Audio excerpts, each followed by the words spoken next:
윤 대통령이 개헌을 언급하며 직무 복귀 의지를 밝히자 대통령실이 대통령의 개헌 의지가 실현되길 바란다는 입장을 밝혔습니다. 그러면서 윤 대통령 복귀를 준비하듯 중단됐던 비서실장 주재 회의를 다시 시작했고 기자들을 상대로 정책 브리핑도 했습니다. 강희연 기자입니다. 대통령실은 대변인실 명의로 대통령의 개헌 의지가 실현돼 우리 정치가 과거의 질곡에서 벗어나 새로운 시대를 열길 희망한다는 공식 입장문을 냈습니다. 그러면서 각자 위치에서 맡은 바 임무에 최선을 다하겠다고도 했습니다.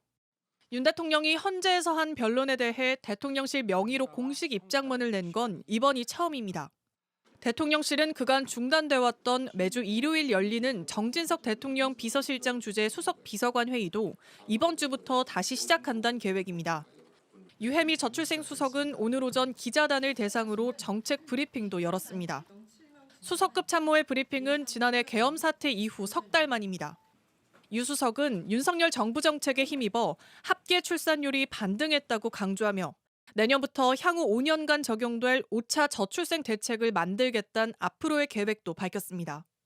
전날 윤 대통령이 직무 복귀 의지를 밝히자 대통령실도 윤 대통령의 탄핵 심판 기각을 염두에 두고 본격적으로 움직이기 시작한 거란 해석이 나옵니다.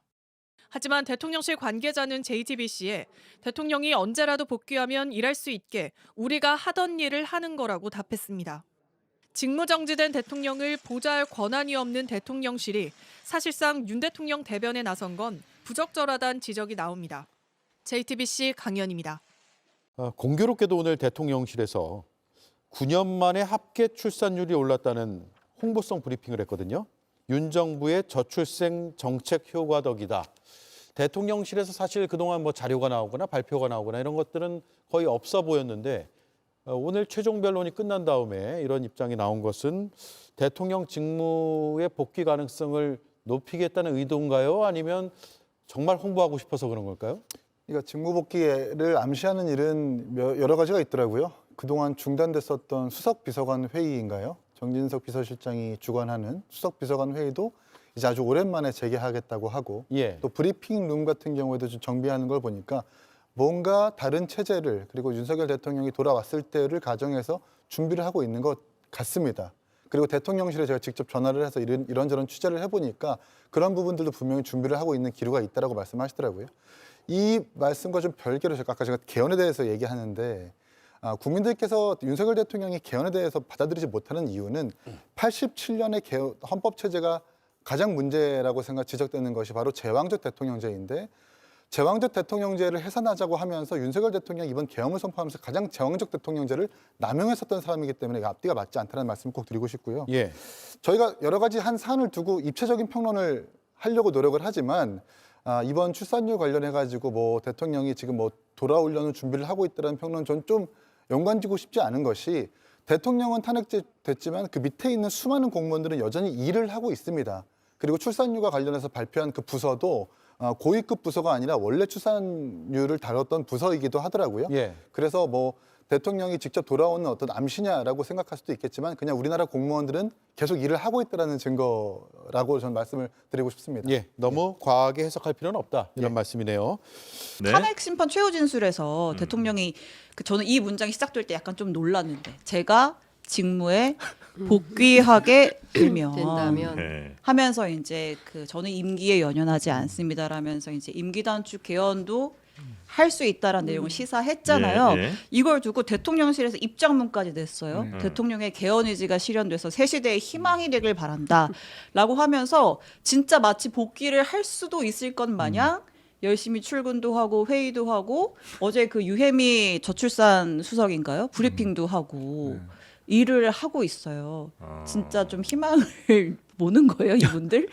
가끔 왜 예전에도 우리 보면 누구 이게 없어지고 나면 이렇게 그냥 없는 자리지만 밥상에 이렇게 밥 놔주고 뭐 이런 경우들이 과거에 자주 있지 않았습니까? 뭐 제사상을 말씀하시는 거예요? 그러지는 않을게요.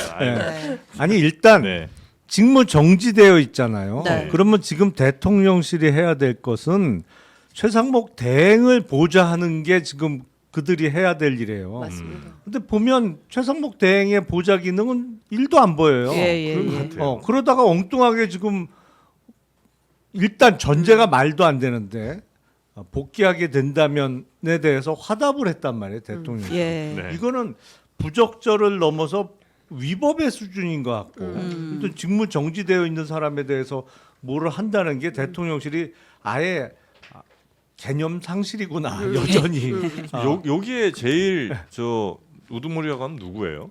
정진석 비서실장이 봐야 되겠죠. 예. 아니 그리고 네. 그 별로 귀담아 듣지도 않았습니다만 네.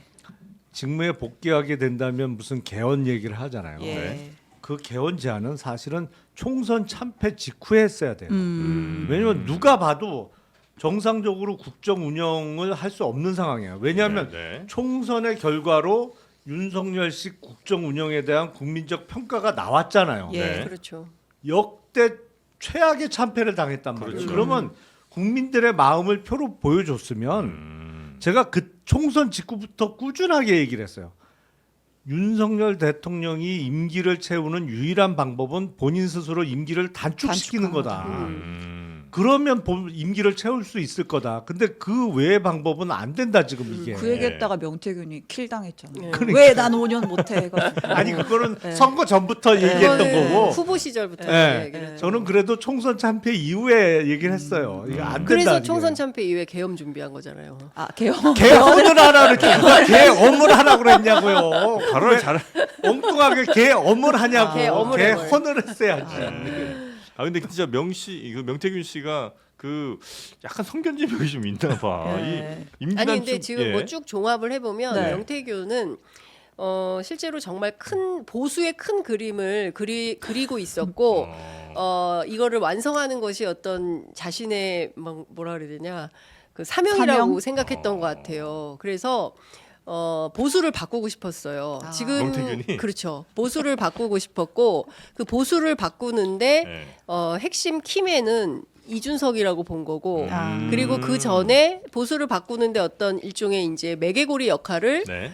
검찰총장 출신인 윤석열이 와서 그 칼잡이 스타일로 한번 딱 바꾸고 2년만 하고 떠나라.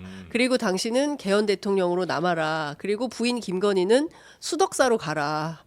수덕사에 수덕사? 가서 3,000배 올리면서 아. 막 이렇게 하면 우리 국민들이 네. 그 공덕을 생각해서 네. 학력 위조, 뭐 아, 그런 거 경력 다 위조 넘어갈 수 있다. 이런 거 그냥 너무 주가 조작 이런 거 다 넘어가 줄 거다. 이제 이렇게 하고 2년 후에는 젊은 보수 이준석을 내세워서 정권 교체를 하고 그 다음에 국회는 김영선을 5선에서 6선 만들어서 여성 최초 국회의장을 만들고 시키고. 뭐 이렇게 하려고 했었던 큰 꿈이 있었던 것 같아요. 정치 개혁을 이루고자 했군요. 저는 뭐 그걸 큰 그림이라고 표현하지는 아니 않고. 명태균식 아니 그러니까 예. 스스로는 그거는 명태균 씨가 장사를 더 세게 하려고 했던 거죠. 그러니까 장사하기 더 좋은 환경을 만들려고 했던 거지. 네, 사실은. 네.